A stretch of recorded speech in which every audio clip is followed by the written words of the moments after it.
I have experienced failure as a politician, and for that very reason, I am ready to give everything for Japan.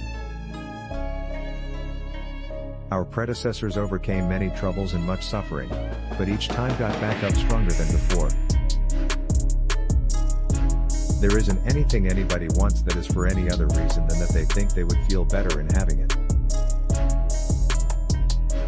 The future of Japan's economic growth depends on us having the willpower and the courage to sail without hesitation onto the rough seas of global competition. I am a patriot. I would think there are no politicians who are not patriots. Since I am a politician, I often get criticized, as I try to exercise what I believe to be right. However, if you mind such criticism, I think you can't protect people's lives. I promise to protect Japan's land and sea, and the lives of the Japanese people no matter what. I think it is the responsibility of anyone involved in politics to always think of what Japan can do to contribute more to the peace and stability not just of Japan and the region but of the entire world. Japan will change. Let's create a country where innovation is constantly happening, giving birth to new industries to lead the world. When I visit Silicon Valley, I want to think about how we can take Silicon Valley's ways and make them work in Japan. For China to continue to enjoy economic prosperity, it needs to foster trusting international relationships, not tensions, and it is important for China to understand this. The Japan-U.S. alliance is an irreplaceable alliance, and I would like to further consolidate and broaden that alliance.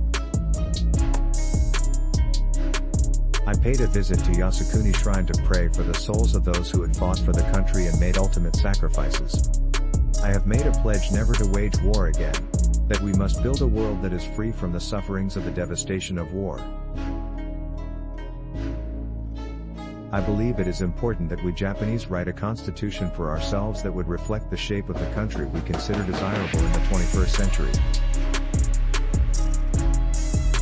While our responses to the problems facing us immediately are also important, we cannot forget to carve out the future of Japan 10 or 100 years into the future. In doing so, we must not resort to superficial measures.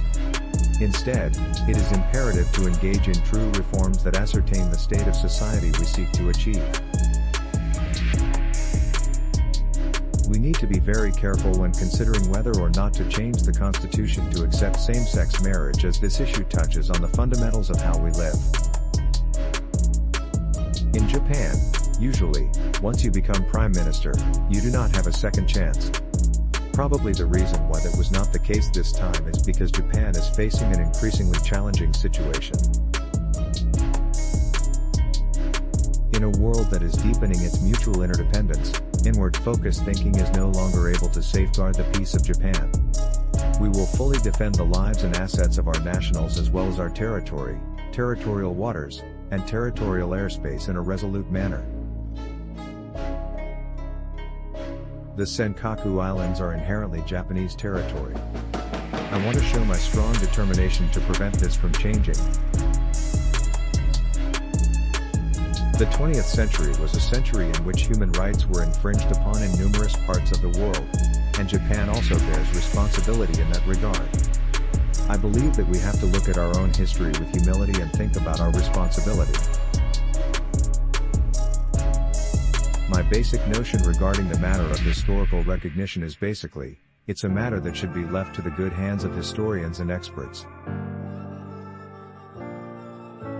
I have to express sympathy from the bottom of my heart to those people who were taken as wartime comfort women. As a human being, I would like to express my sympathies, and also as Prime Minister of Japan I need to apologize to them.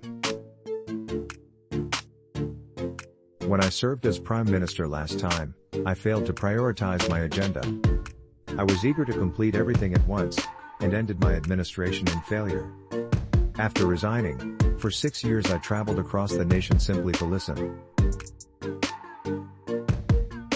It is my belief that politicians should not be stepping into the realm of history. Rather, politicians should be taking a future-oriented perspective. The government has a responsibility to maintain the public pension system, so that it will never become bankrupt, nor will the people who pay into it lose out. We must rebuild trust in the system so that the younger generation can feel reassured, too.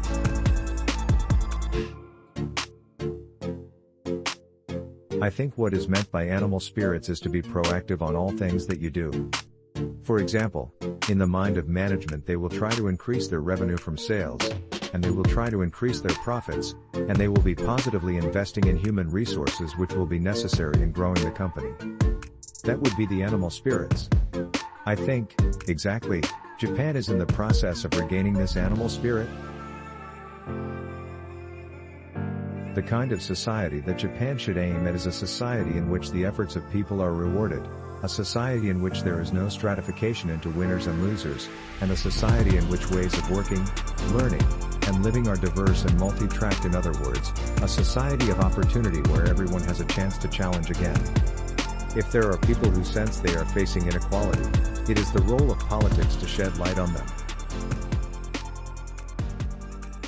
We are not interested in dialogue for the sake of dialogue.